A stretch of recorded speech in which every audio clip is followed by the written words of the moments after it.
Olá!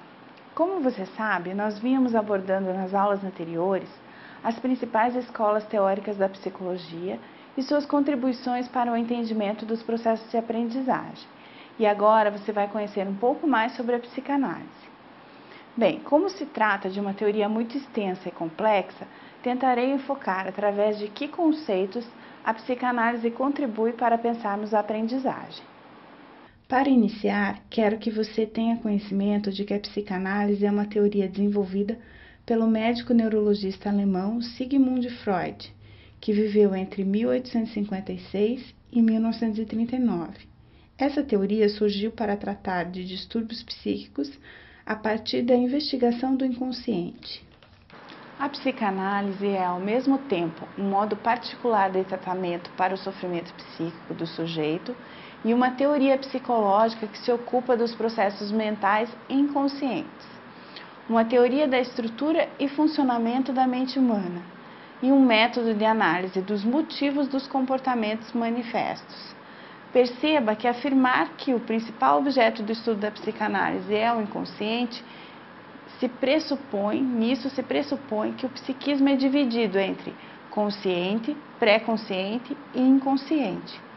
E isso a diferencia muito das linhas da psicologia de maneira geral, ainda que o objetivo terapêutico seja de melhorar a qualidade de vida e aumentar o bem-estar do sujeito. O processo sintomático e terapêutico compreendia a experiência emocional, recalque e esquecimento, neurose, análise pela livre associação, recordação, transferência, descarga emocional e então a cura. Os psicanalistas, ao longo do tempo, foram ampliando a atuação da psicanálise para além dos consultórios, o que proporcionou uma articulação entre a psicanálise e as diversas áreas do conhecimento. A produção psicanalítica a respeito da aprendizagem tem como sua base o que Morgado diz também em 2001 no seu texto sobre as contribuições de Freud para a educação. Bem, ela nos diz que a relação que o aluno trava com o saber elaborado é precedida da sua relação com o professor. E afirma ainda que não se pode perder de vista a dimensão emocional e inconsciente que está necessariamente implicada no processo de ensino-aprendizagem. O conceito de transferência é muito importante para pensar a relação pedagógica. O aluno invariavelmente deposita, ou seja, transfere afetos no professor, que também deposita afetos sobre a figura do aluno. Há, portanto, um intercâmbio emocional inconsciente em todas as relações humanas.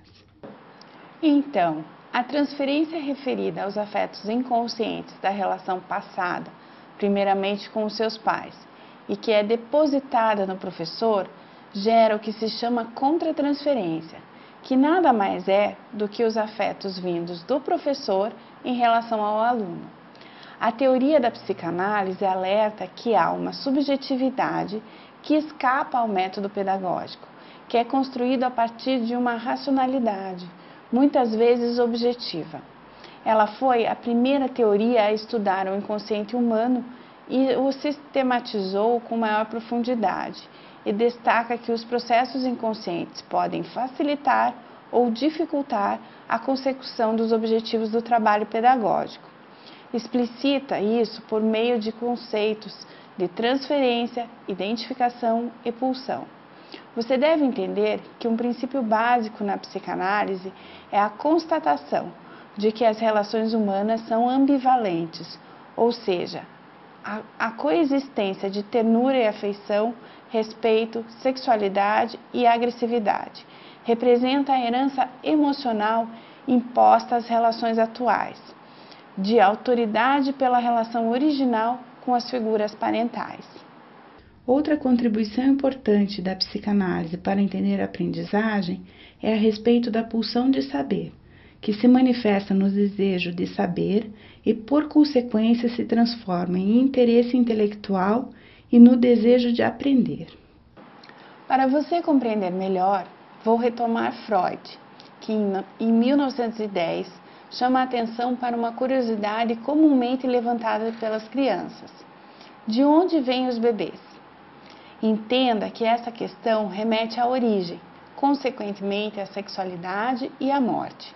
O desejo de saber sobre esse mistério da vida aparece também manifesta no prazer incansável que as crianças sentem em fazer perguntas.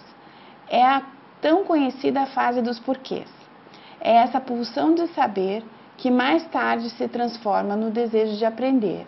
E não se pode ignorar que a maneira como os adultos no entorno da criança acolhem ou reprimem a sua curiosidade tem papel importante na futura relação dessa criança com o seu desejo de saber e sua aprendizagem.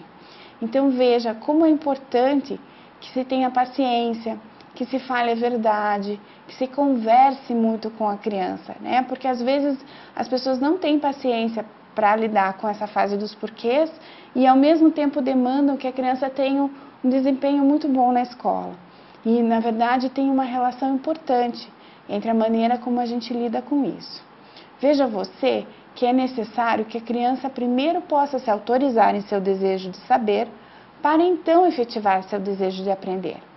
A psicanálise considera também que o professor é importante nos processos de ensino-aprendizagem e que ele deve sustentar seu desejo de ensinar, deve suportar seu lugar transferencial e ainda lidar simbolicamente com o seu próprio desejo de saber, que é anterior ao seu desejo de ensinar e é a sua escolha por essa profissão.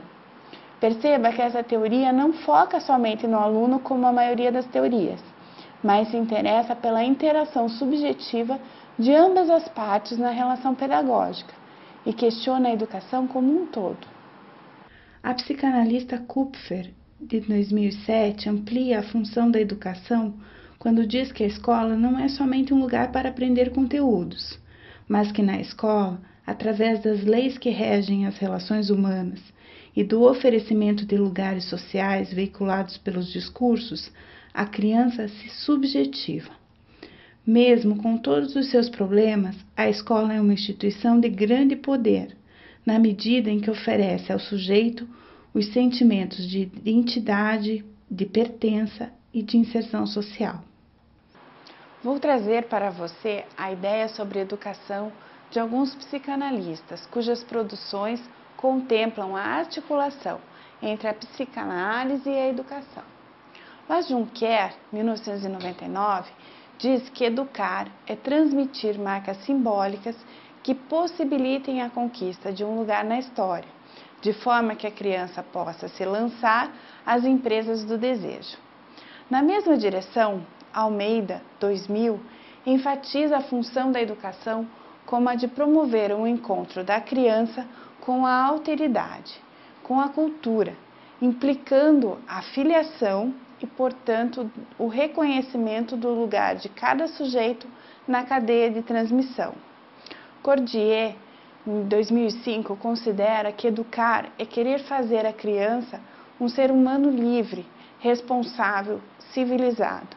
É dar-lhe a possibilidade de multiplicar as experiências, ter acesso aos saberes, enfim, de aprender o que é a vida. E por fim vou falar de Doutor, de 2008, que resume: educar é contribuir para que a criança encontre alegria em viver e possa fazer escolhas. Bem, se você percebeu através dessas ideias de psicanalistas que a visão da aprendizagem passa por esse olhar amplo sobre o sujeito, cumprimos nosso objetivo desta aula e ficamos por aqui.